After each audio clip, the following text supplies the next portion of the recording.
कहानी सुनने से पहले अगर आपको दिल को छू लेने वाली सच्ची और सदाबहार कहानियाँ सुनना पसंद है तो पॉजिटिव ऑरा चैनल को सब्सक्राइब करें।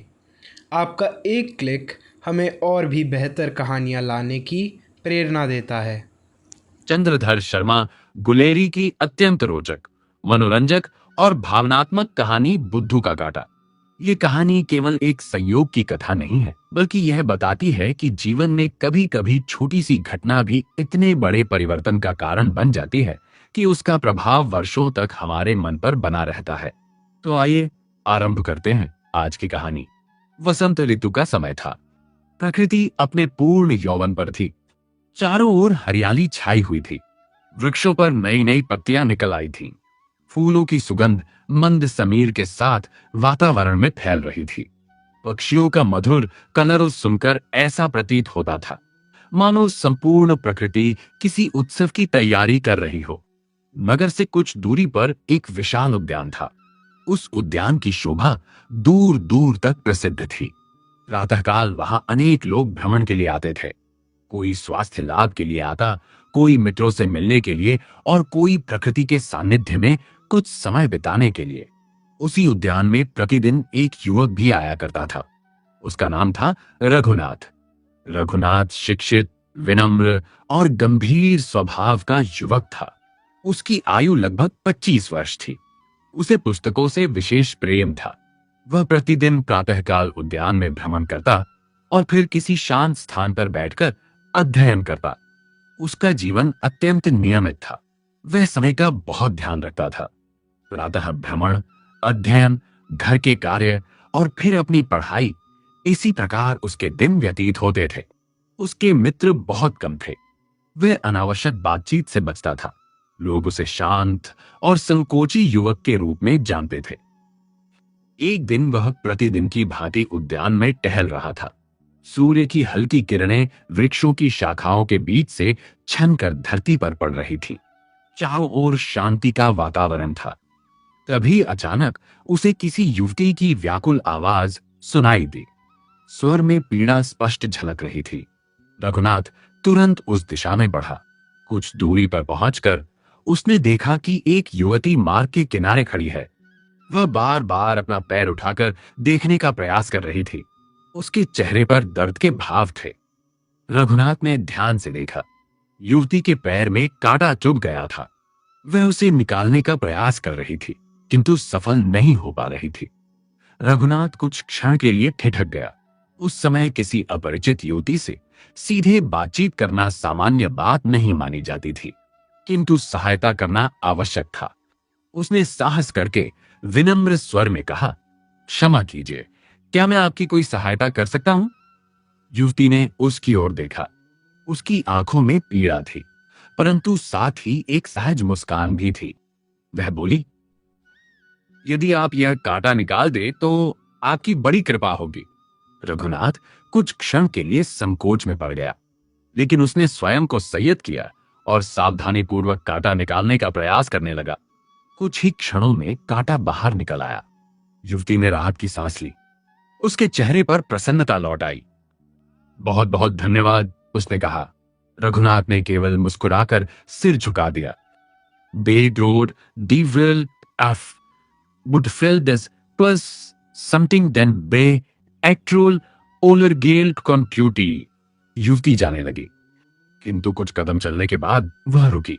फिर पीछे मुड़कर बोली, आपका नाम क्या है? रघुनाथ, मेरा नाम शारदा है। इतना कहकर वह आगे बढ़ गई। रघुनाथ कुछ देर तक उसे जाता हुआ देखता रहा। फिर वह धीरे धीरे अपने स्थान की ओर लौट आया, किंतु आज उसका मन पुस्तक में नहीं लग रहा था। बार बार उसके मन में वही घटना घूम रही थी। उसे स्वयं पर आश्चर्य हो रहा था। आखिर एक साधारण सी मुलाकात उसके मन पर इतना प्रभाव कैसे डाल सकती थी? बिसा सेम आज उस दिन के बाद कई दिन बीत गए। रघुनाथ प्रतिदिन उद्यान जाता। वह अपने आप को समझाता कि उस घटना को भूल जाना चाहिए, किंतु मन बार बार उसी ओर चला जाता।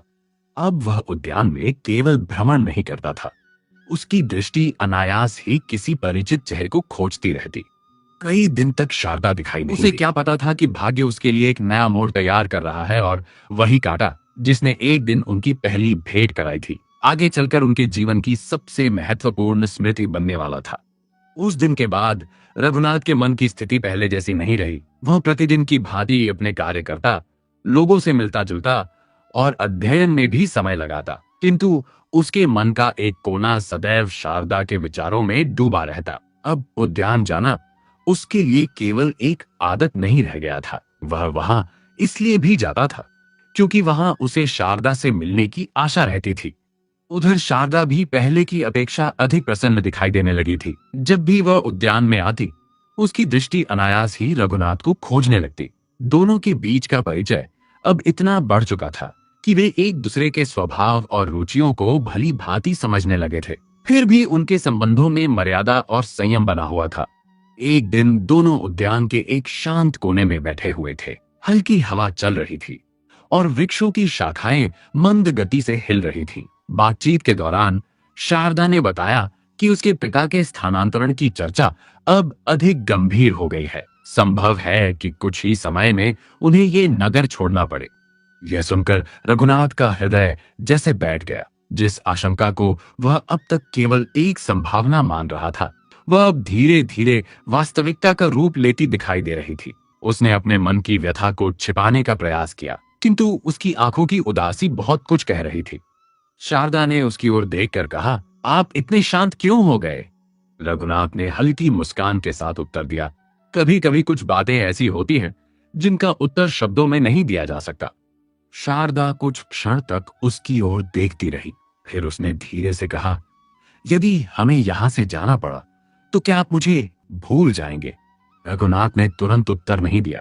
उसने कुछ क्षण विचार किया और फिर बोला, कुछ लोग जीवन में ऐसे मिलते हैं जिन्हें भुलाना संभव नहीं होता। यह सुनकर शारदा की आंखों में एक विशेष चमक आ गई। उसने कोई उत्तर नहीं दिया, पर उसके चेहरे की मुस्कान बता रही थी कि वह रघुनाथ की बात समझ गई है। दिन बीतते गए। अब हर मुलाकात पहले से अधिक मूल्यवान लगने लगी थी। दोनों जानते थे कि समय बहुत तेजी से निकल रहा है। वे चाहते थे कि यह साथ यूं ही बना रहे, लेकिन परिस्थितियां उनके हाथ में नहीं थीं। एक सुबह जब वे उद्यान में मिले तो शारदा कुछ उदास दिखाई दी। रघुनाथ ने कारण पूछा तो उसने बताया कि उसके पिता को स्थानांतरण का आदेश मिल चुका है। अगले महीने उन्हें इस नगर को छोड़ना होगा। यह सुनकर रघुनाथ कुछ देर तक मौन रहा। उसे लगा जैसे उसके चारों ओर का वातावरण अचानक बदल गया हो। वही उद्यान, वही वृक्ष और वही हवा अब उसे पहले जैसी सुखद नहीं लग रही थी। उस दिन दोनों बहुत देर तक साथ बैठे रहे। अनेक बातें हुई, लेकिन उन बातों के पीछे बिछड़ने का दुख स्पष्ट दिखाई दे रहा था। वे दोनों एक दूसरे को सांत्वना देने का प्रयास कर रहे थे, जबकि स्वयं उनके मन में भी वही पीड़ा थी। समय किसी के लिए नहीं रुकता। देखते ही देखते वह दिन भी निकट आ गया जब शारदा को नगर छोड़कर जाना था। अब दोनों की प्रत्येक भेंट में एक अजीब सी बेचैनी दिखाई देती थी। वे चाहते थे कि समय ठहर जाए, पर ऐसा संभव नहीं था। एक दिन शारदा ने मुस्कुराते हुए कहा, जब मैं यहाँ नहीं रहूंगी तब भी क्या आप इस उद्यान में आया करेंगे? रघुनाथ ने उत्तर दिया, शायद हाँ, क्योंकि यह स्थान मुझे तुम्हारी याद दिलाता रहेगा। शारदा ने धीरे से कहा, और मुझे भी। उन दोनों के बीच फिर एक लंबा मौन छा गया। आखिरकार वह दिन आ पहुंचा जिसका दोनों को भय था। शारदा का परिवार प्रस्थान की तैयारी कर चुका था। घर के बाहर गाड़ी खड़ी थी, सामान रखा जा चुका था और परिवार के लोग यात्रा की अंतिम तैयारियों में लगे थे। रघुनाथ भी उससे मिलने पहुंचा। दोनों की आंखों में अनेक भाव थे, किंतु शब्द बहुत कम थे। तभी शारदा ने अपने छोटे से बैग में हाथ डाला और एक वस्तु निकालकर रघुनाथ की ओर बढ़ा दी। रघुनाथ ने उस कांटे को बड़ी सावधानी से संभाल कर रख लिया। समय बीतता गया, महीने वर्षों में बदल गए। शारदा अपने परिवार के साथ दूसरे नगर चली गई थी और रघुनाथ अपने जीवन तथा कार्यों में व्यस्त हो गया था। फिर भी उसके मन में शारदा की स्मृतियां जीवित थीं। अब वह पहले की अपेक्षा अधिक गंभीर हो गया था। घर वाले उसके विवाह की चर्चा करते, पर वह हर बार कोई न कोई बहाना बनाकर बात टाल देता। उसकी माँ कई बार उसके मन की स्थिति समझने का प्रयास करती, किंतु रघुनाथ अपने भाव किसी के सामने प्रकट नहीं करता था। एक दिन उसकी माँ को उसकी अलमारी में रखी एक छोटी डिबिया मिली। जब उन्होंने उसे खोला तो उसमें वही कांटा सुरक्षित रखा हुआ था। उन्होंने आश्चर्य से पूछा, बेटा यह क्या है? रघुनाथ मुस्कुराया और बोला, यह एक पुरानी याद है माँ। माँ ने उसके चेहरे की ओर देखा और बिना कुछ कहे डिबिया उसे वापस दे दी। उन्हें समझ में आ गया था कि यह केवल कांटा नहीं बल्कि किसी प्रिय स्मृति का प्रतीक है। समय अपनी गति से चलता रहा। लगभग 5 वर्ष बीत गए। एक दिन रघुनाथ को अपने कार्यालय के कार्य से दूसरे नगर जाना पड़ा। काम समाप्त होने के बाद वह नगर के एक प्रसिद्ध पुस्तकालय में पहुंचा। उसे पुस्तकों से प्रेम था, इसलिए वह कुछ समय वहां बिताना चाहता था। पुस्तकालय में प्रवेश करते ही उसकी दृष्टि एक परिचित चेहरे पर पड़ी। वह कुछ क्षण के लिए स्तब्ध रह गया। वह शारदा थी। वर्षों बाद अचानक उसे अपने सामने देखकर रघुनाथ को अपनी आंखों पर विश्वास नहीं हुआ। शारदा ने उसे देखा और तुरंत पहचान लिया। रघुनाथ उसके मुख से अनायास निकला, शारदा। रघुनाथ ने भी आश्चर्य से कहा। दोनों कुछ क्षण तक एक दूसरे को देखते रहे। फिर बातचीत आरंभ हुई। उन्हें ऐसा लगा मानो वर्षों का अंतराल एक ही पल में समाप्त हो गया हो। शारदा ने बताया कि उसे पुस्तकों से विशेष प्रेम था, इसलिए वह इसी पुस्तकालय से जुड़ गई थी। रघुनाथ ने भी अपने जीवन के बारे में बताया। बातों बातों में शारदा ने पूछा, क्या तुम्हारा विवाह हो गया? रघुनाथ मुस्कुराया और बोला, नहीं। शारदा भी मुस्कुरा दी, मेरा भी नहीं। दोनों कुछ क्षणों के लिए मौन हो गए। उस मौन में बहुत कुछ छिपा हुआ था। कुछ दिनों तक रघुनाथ उसी नगर में रहा। इस दौरान दोनों कई बार मिले। उन्होंने अपने पुराने दिनों को याद किया और भविष्य की बातें भी की। एक दिन रघुनाथ ने अपनी जेब से वही छुरी डिबिया निकाली। उसने उसे खोलकर शारदा को दिखाया। अंदर वही कांटा सुरक्षित रखा हुआ था। शारदा की आंखें नम हो गईं। तुमने इसे अब तक संभाल कर रखा? उसने पूछा। रघुनाथ ने मुस्कुराते हुए कहा, कुछ यादें कभी पुरानी नहीं होती। शारदा की आंखों में खुशी झलकने लगी। अब दोनों समझ चुके थे कि समय और दूरी उनके मन के भावों को समाप्त नहीं कर सके थे। कुछ समय बाद दोनों परिवारों की सहमति से उनका विवाह निश्चित हो गया। विवाह के दिन शारदा ने हंसते हुए पूछा, यदि उस दिन मेरे पैर में कांटा न चुभता तो? रघुनाथ भी हंस पड़ा। तो शायद भाग्य हमें मिलाने का कोई दूसरा उपाय खोज लेता। दोनों मुस्कुरा उठे। इस प्रकार एक छोटे से कांटे से आरंभ हुई कहानी जीवन भर के साथ में बदल गई। कभी कभी जीवन की सबसे बड़ी खुशियां बहुत छोटी घटनाओं से जन्म लेती हैं। कहानी समाप्त। यदि आपको ये कहानी पसंद आई हो तो वीडियो को लाइक अवश्य करें। कमेंट में मान लिखकर बताइए कि आप अपनी माँ से कितना प्रेम करते हैं। और ऐसी ही सुंदर हिंदी कहानियों के लिए चैनल को सब्सक्राइब करना न भूलें। धन्यवाद। रघुनाथ और शारदा के विवाह के बाद भी वह पुराना कांटा उनके जीवन की एक प्रिय स्मृति बना रहा। जब कभी वे अपने अतीत की बातें करते तो उनकी चर्चा उसी कांटे से शुरू होती जिसने पहली बार उन्हें मिलाया था। एक दिन शारदा मुस्कुराकर बोली, सोचो, एक छोटा सा कांटा हमारे जीवन की इतनी बड़ी कहानी का कारण बन जाएगा, ये किसने सोचा था?